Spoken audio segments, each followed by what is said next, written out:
الحمد لله رب العالمين، والصلاة والسلام على أشرف الأنبياء والمرسلين وعلى آله وصحبه أجمعين. أشهد أن لا إله إلا الله وحده لا شريك له، وأشهد أن محمدا عبده ورسوله. اللهم صل على سيدنا محمد وعلى آل سيدنا محمد. رب اشرح لي صدري ويسر لي أمري واحلل عقدة من لساني يفقهوا قولي. اللهم اجعلنا من الذين يستمعون القول فيتبعون أحسنه. اللهم آمين. Kali marilah kita bersama-sama memanjat syukur kepada Allah Subhanahu wa taala, karena pada malam ini kita masih diberi kekuatan oleh Allah Subhanahu wa taala untuk menunaikan tanggungjawab sebagai hamba Allah di muka bumi. Dan insya-Allah pada malam ini kita akan menyambung pengajian kita di dalam bab At-Taubah dengan menggunakan kitab Riyadhus Shalihin. Dan kita masih lagi berada pada hadis yang ke-20 dalam bab Taubah, hadis yang ke-20. وعن زر بن حبيش قال: أتيت صفوان بن عسال رضي الله عنه أسأله عن المسح على الخفين، فقال: ما جاء بك يا زر؟ فقلت: ابتغاء العلم. فقال: إن الملائكة تضع أجنحتها للطالب العلم رضا بما يطلب. فقلت: إنه قد حك في صدري المسح على الخفين بعد الغائط والبول، وكنت امرأ من أصحاب النبي صلى الله عليه وسلم، فجئت أسألك هل سمعته يذكر في ذلك شيئا؟ قال: نعم، كان يأمرنا إذا كنا سفرا أو مسافرين ألا ننزع خفافنا 3 أيام ولياليهن إلا من جنابة، لكن من غائط وبول ونوم. Itu satu bahagian panjang lagi hadis.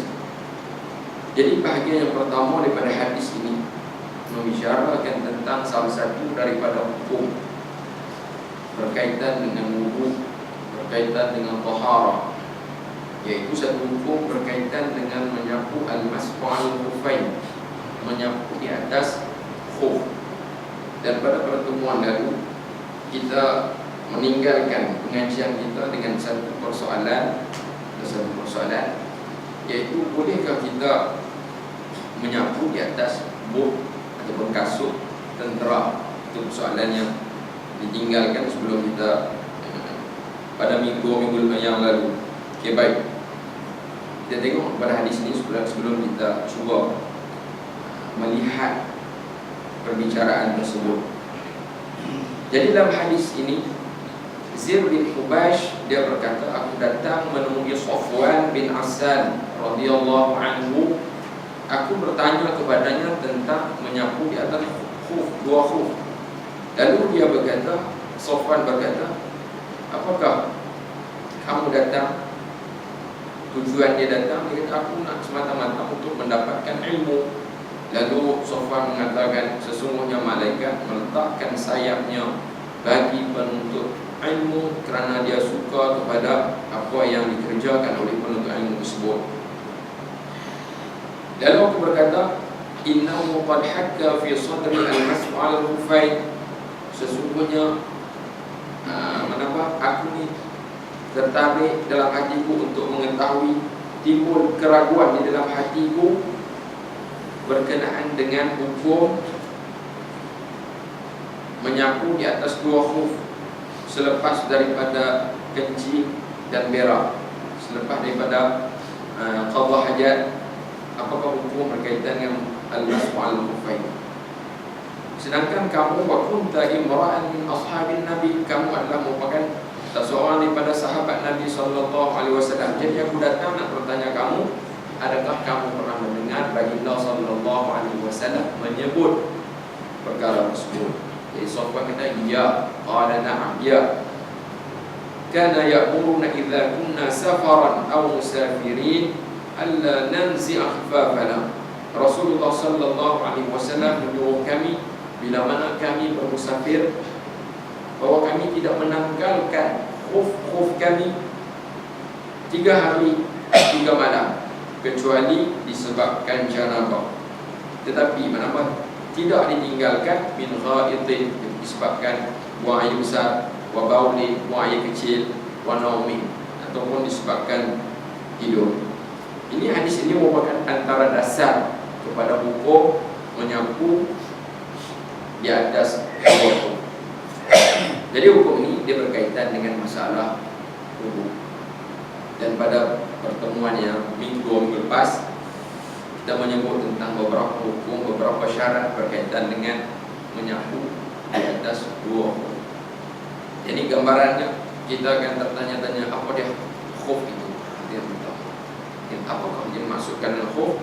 Kita telah sebut iaitu khuf ni dia satu buah yang kita kasut ataupun kecil lagi yang dipakai dan dia ada syarat-syarat dia. Dia dipakai di kaki lah. Khuf ni. Baik, kalau kita surf di internet, kalau kita tak bisa tengok secara apa ni, kita surf dengan cari image dia, boleh nampak bentuk dia kan. Kita kenal. Jadi antara syarat-syarat untuk mendapat keharusan menyapu dua khuf, dia ada pembicaraan tentang tempoh masa dia, bila dia bermula, bila dia berakhir tempoh masa. Dan syarat untuk mendapat keharusan menyapu dua khuf. Apakah faedah daripada hukum tersebut? Ini merupakan satu yang memudahkan kepada umat Nabi bila berhadapan dengan situasi yang tertentu. Dia dapat pakai khuf. Kadang-kadang bila main musim sibuk, dia nak tanggalkan khuf dia. Dia buang je sarung kaki lah. Nak kita stokin tu bukannya dia ada syarat-syarat yang kita akan ulang sekali sebut. Dan kita akan compare syarat itu dengan adakah ia menepati dengan persoalan yang ditimbulkan berkaitan dengan kasut askar. Baik. Jadi antara syarat-syarat berkaitan dengan khuf, satu merujuk kepada apa? Diri kasut tersebut. Boleh kita terjemahkan dengan kasut juga yang menutupi khuf. Sebab ada ulama menguraikan khuf itu al-hida, kasut. Walaupun saya menggunakan bahasa dia agak rendah lah. Adik kepada kasut, abang kepada stokin kan. Mungkin penggunaan bahasa itu bila dia dikaji semula melihat kepada syarat-syarat yang diletakkan oleh fuqaha, secara khususnya Imam Syafi'i, mazhab Imam Syafi'i, kasut juga boleh dikategorikan sekiranya menepati dengan syarat-syarat khuf. Apakah syarat khuf? Kita bukan syarat sapu, syarat apa perbuatan kita. Syarat diri khuf tu, antara syaratnya yang pertamanya, khuf tersebut mesti dia kuat. Mesti dia kuat. Apa maksud kuat? Kita boleh pakai dia untuk menjalankan, untuk melaksanakan segala urusan kita. Kalau orang mukim ni, tempoh sebut dia pakai, tak berlaku koyak kepada khuf tersebut. Baik. Begitu juga bagi orang musafir, kekuatan khuf dia mesti kuat lagi lah sebab dia mengambil jarak perjalanan yang jauh. Mana kekuatan tersebut tu tidak dibantu oleh kasut yang lapisannya diri dia tu sendiri, kekuatan yang ada pada dia. Baik. Itu yang pertama, dia kuat dan kita boleh guna untuk berjalan, untuk menjalankan urusan kita. Bagi orang musafir, perjalanan dalam kawasan dia, untuk menjalankan urusan-urusannya, khuf tersebut tidak mudah koyak. Tidak mudah koyak. Kalau setakat pasti biasa geleceh sikit, berlubang, koyak. Mungkin dia ada medium atau bahan-bahan yang agak kuat untuk dibuat khuf. Okay, baik. Itu yang pertama, kuat. Saya kita cuba compare dengan apa? Dengan masalah kasut boot dia, adakah ia menepati. Okay, baik. Yang keduanya, khuf tersebut tidak dapat dimasuki air. Apabila kita buat curah air ke atas dia, bukan masuk rendam, pompa masuklah. Kalau kita tuang itu dia sabba alaihi, dia tuang air kat atas dia tak masuk. Tapi kalau dia masuk bagi lubang-lubang tertentu, lubang jarum, lubang menang, itu tidak menjadi masalah. Baik. Jadi kita tengok soal ini, kalau sekadar menggunakan kain yang nipis itu memang tidak memadai, sebab air akan tembus masuk. Baik.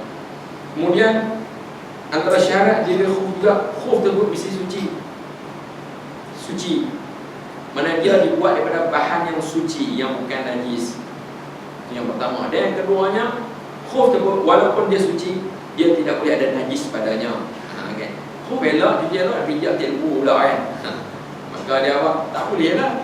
Bila nak nyampur, sakit nak mayang ilmu tak lari kat khuf tu, walaupun zat dia kasut itu suci. Jadi dia bukan dibuat daripada benda najis. Yang keduanya, kasut tersebut, khuf tersebut, dia tidak terkena najis. Baik. Jadi buat 3 lah kan di situ kan. Kemudian antara ciri-ciri khuf juga yang mendapat hukum keharusan tu, kita sapu ke atas dia menutupi sehingga atas buku lagi ataupun lebih lagi. Ya. Kalau dekat tutup lagi nampak, itu masih belum memadai. Dia menutupi kawasan fardu basuhan, mana atas daripada buku lagi. Itu antara syarat dia. Jadi di situ ada beberapa syarat. Pertama, kekuatan. Kuat mana tidak mudah koyak, bahasanya mudah. Dalam kitab bekerja tu jalan, dia tidak mudah cari ataupun koyak. Yang keduanya, dia tidak mudah tembus air. Yang ketiganya, dia tu suci. Yang keempatnya, saiz dia tu dia menutupi kawasan sehingga kerukunan. Baik. Persoalan sekarang, adakah dibicarakan tentang bahan untuk dibuat khuf tersebut? Adakah disyaratkan dengan mesti semata-mata dengan kulit atau bahan-bahan yang lain? Okay, kan? Jadi bagi jumhur ulama, jumhur fuqaha mazhab Syafi'i, Hanabilah dan Hanafiyah mengatakan tidak disyaratkan menggunakan kulit. Yang mensyaratkan kulit hanya satu mazhab, iaitu mazhab Malikiyah. Mereka mengatakan khuf mesti daripada kulit. Dalam mazhab Syafi'i, buat dia dengan apa? Jadi dia mempunyai ciri-ciri tadi, yang 4 ciri-ciri tadi. Hingga kan disebut, hingga kan sekiranya khuf itu dibuat daripada zujaj. Antara contoh yang disebut oleh Al-Imam Al-Bajuri, contoh disebut Imam Nawawi dalam Majmu' disebut apa? Hingga kan khuf yang dibuat daripada kayu, contoh. Khuf yang apa? Yang dibuat oleh dengan kayu, elok. Tapi dengan syarat kalau kayu pun kita mudah nak jalan. Kalau tu syarat hakrah, kita mudah, kuat dan mudah untuk digunakan dalam urusan kita. Syarat nombor 3 tadi tu, nombor 2 tadi. Kalau dengan membuat dengan guna kayu pun, dia menutupi, suci, air tak masuk. Kemudian apa? Mudah untuk kita jalan. Kalau orang pakai buat kasut kayu, dia buat lubang, dia nak jalan tak boleh juga. Sebab menyukarkan pergerakan. Sehingga tadi sebut contoh, walaupun dibuat dengan kaca, disebut dibuat dengan kaca, kita perlu banyak macam mana kaca payah kan. Okey, kalau kata payah nak gerak jalan, dia tak berarti syarat. Dia syaratnya kita mudah untuk bergerak. Mana nak tahu ada teknologi yang boleh buat satu khuf dengan satu plastik apa yang tembus cahaya, tembus color kan, boleh nampak kali color. Adakah dengan nampak color tu, nampak warna kulit itu tidak boleh? Tidak disyaratkan. Jadi apa yang menghalang warna kulit ni hanya dalam masalah aurat saja. Bila tutup aurat, bila nak bayar, kena menutup aurat. Bila masuk menutup aurat tu, mesti menghalang warna kulit. Dia hantar pakai apa, kain apa, main mana je nak mau mana tau. Dia kena elok kan. Kita makmum belakang, main tak masuk. Kan. Kan. Itu dalam masalah tutup aurat, mesti pakaian yang menghalang daripada kelihatan warna kulit. Dalam masalah khuf, tak disyaratkan dia apa? Menghalang warna kulit. Okay, baik. Jadi mendatangkan beberapa contoh khuf sama ada dengan kayu pun, ataupun dengan kaca, ataupun dengan kain yang topal yang kita balut hingga air pun tak serat masuk kan. Maka itu diiktibar juga sebagai khuf yang mendapat hukum keharusan menyapu di atasnya. Betul lah. Okey. Kemudian bila masalah apa ada khuf juga disebut dalam kitab fiqh, dia ada apa jenis, ada tali ikat. Tali ikat popok kasut kita ni ada tali dia tu. Okey. Dibicarakan di situ sekalinya apa? Kira kawasan ikat tali tu di atas pada kulit tak ada masalah. Di atas pada apa? Kulali. Sebab itu bukan kawasan bahu. Kalau talinya dibuat dia apa? Kawasan tinggi saja. Macam mana? Lubang dia ada tu betul buat tali tu kan, ikat mengibat saraj antara kepora kan, sebagai apa? Pengikat dia.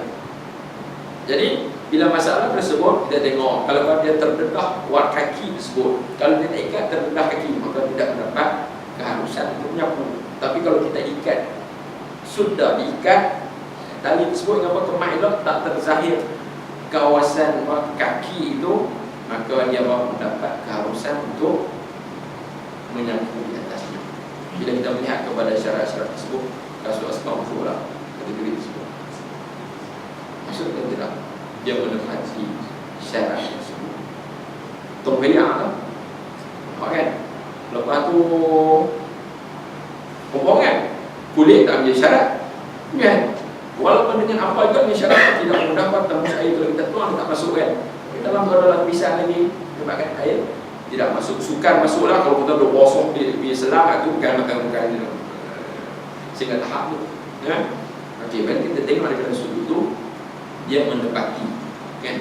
Menepati syarat media betul-betul bahan pembuatan kasut tersebut. Lepas tu kita tanya kasut tersebut dia suci atau tidak? Dengan bahan apa? Allah alam, kita tak tahu dia bahan apa. Jadi asalnya memang dia suci zat. Cuma kalau berpijak ilmu, itu contoh lain. Kalau kasut tersebut ada najis, itu ada masalah. Sebab apa? Nanti kita nak sembahyang macam mana? Jadi cara kita sucikan kasut tersebut dan tetap mendapat hukum keharusan. Jadi ada syarat apa? Khuf tersebut mesti suci. Sama suci zat dia ataupun suci daripada najis yang baru datang. Daripada najis yang hilang dan najis yang lain yang terkena pada kasut tersebut. Jadi apa juga bentuk kasut yang menepati dengan syarat tersebut, maka dia apa? Boleh termasuk sebagai kategori khuf yang apa? Mendapat perusahaan tersebut. Itu pada sudut tu, kena tengoklah sudut-sudut syarat yang lain pula. Macam mana pakai, kena tengoklah. Macam mana pakai, bagaimana, itu sudut yang lain. Cuma kita bicarakan sekarang, adakah kasut tentera itu, kasut komek, kasut boy, dia ada popok. Saya tengok satu artikel, dia menyebut kasut asal ni sampai 22 lagi, betul tak lah. Ada banyak jenis dah. Kasut-kasut macam-macam lah. Kalau nak pergi makan, dah ada kasut dia. Nak pergi kawat ada kasut dia. Kalau nak pergi je latihan keras tu ada kasut-kasut dia. Jadi kasut-kasut yang yang untuk belasak ni, sekiranya dia menepati dengan syarat-syarat tadi, dia juga mendapat keharusan untuk sapu di atasnya. Ini satu keringanan juga. Tapi kena tengok juga sudut syarat-syarat yang lain. Kasut tersebut tidak terkena najis, itu juga kena dilihat daripada sudut. Semua persoalannya yang kita sebut menepati atau tidak. Kalau kita kata tidak menepati, maka dia tidak dapat hukum yang kita bicarakan. Kalau kita dia menepati, dah dia termasuk sebagai salah satu jenis daripada hukum. Dia adalah baik.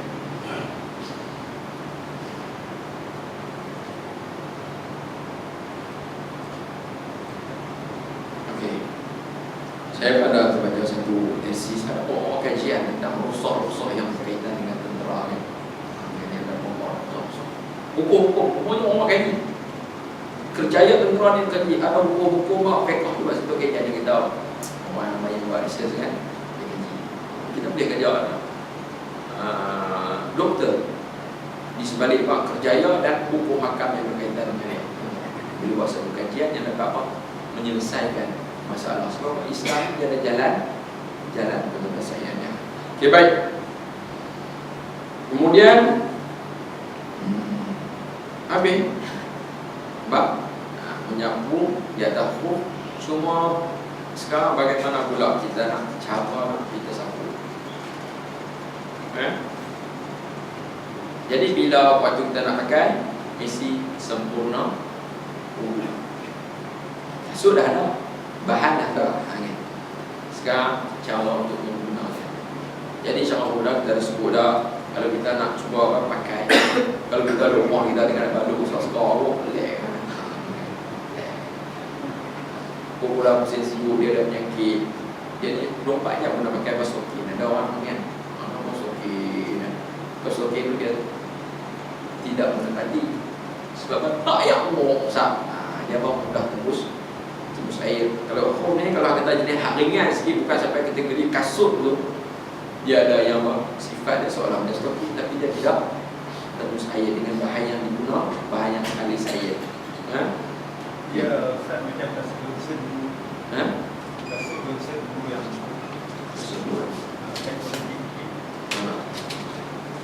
saya juga dosa lah cari orang bentuk macam-macam ambul lah, kita nak kenal kan, kos-kos doh hak dia gila macam-macam lah. Jadi yang berapa jenis lah. Okey, baik. Jadi timbullah soalan. Kalau sekarang bila kita dapat tu dah sembahyangnya, boleh pakai kasut dah sembahyang. Dia sembahyang pakai kasut kan. Tak apa kasut tak apa. Tak apa. Tapi yang sunatnya kita mengosongkan kaki dah yang sebaiknya. Tapi kalau ada halangan nak pakai stocking kan, kasut. Tapi dengan syarat waktu kita sujud itu dalam keadaan kaki yang ibu jari itu dalam keadaan perut jari itu dia terkepak sikit lah. Jangan letak tu kan, dia kena tak soalan letak ke bawah tu. Sebab yang diwajibkan anggota sujud kita ni kemudian apa, kalau itu dua ni, kemudian dua kaki kan, itu anggota kita sabah. Ada 7 anggota sujud kita, 1, 2, kemudian lutut, kemudian 2 kaki, itu anggota sujud. Allah sujud. Maka anggota sujud ini mesti kita sempurnakan apabila kita sujud. Cuma kena buka semua kan, buka semua kan, saya habis lutut. Dan yang wajib dibuka hanyalah dahi. Tangan kalau pakai sarung tangan pun tak ada masalah, sembahyang sah. Tapi yang terbaik ialah tanggalkan sarung tangan. Lutut bukan dengan sunat dibuka, wajib ditutup. Kita buka aurat lah. Kan? Kita buka aurat. Kaki juga sama kan. Seeloknya dibuka lah. Tapi kalau ada masalah tak. Tapi syarat dia ialah dalam keadaan untuk jangan sujud ke tu. Ada juga yang sujud yang kurang mengambil perhatian, dia sujud kaki dia tu. Kan dia kepak ke tu. Dia syaratnya butun asabi', perut jari. Perut jari mana? Belah sini, perut tangan ni. Kalau kita sujud pitak ni pun tidak memadai. Sebab dia mesti perut asabi'. Kaki jari itu. Adakah semua disyaratkan semua juzuk? Tidak disyaratkan betul. Kalau tangan benda kepak betul saja sudah memadai. Kaki pun hanya dalam memacak ibu jari saja itu sudah memadai. Sebab dia sebahagian juz'un min asabi', dia sebahagian daripada anggota tadi. Lain pun sama lah kan? Jadi dalam keadaan terbuka, syufatan, terbuka, tidak terhalang dengan bawah dengan kopiah kan? Dengan bawah remah tu kan? Benda yang menghalang daripada dari tersebut. Okay, baik. Jadi saya kan antara perkara yang berkaitan.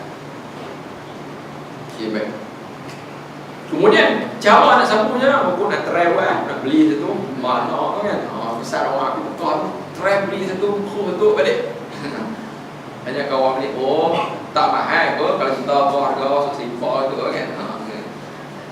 Jadi cara sapunya bila kaki ni kawasan fardu yang wajib disapu hanyalah di kawasan atas. Adakah sampai tahap tu? Tak perlu kita sapu tu. Ma yutlaqu alaihi ismu, apa yang dinamakan sebagai sapu. Sapu mencapu sah. Itu dalam mazhab Imam Syafi'i. Nama dia sapu dia. Menceluk yang basahkan tangan, maklulah kita sapu. Tapi yang terbaiknya kita menggunakan kita tunjuk kan lepas kan. Soal apa tangan kiri ini, tangan kiri itu pegang, di tumit, pegang tumit kan. Ini cara yang terbaik. Cara yang terbaik, pegang tumit itu. Yang ni kita letak di ujung jari. Hanya gitu. Ada betul.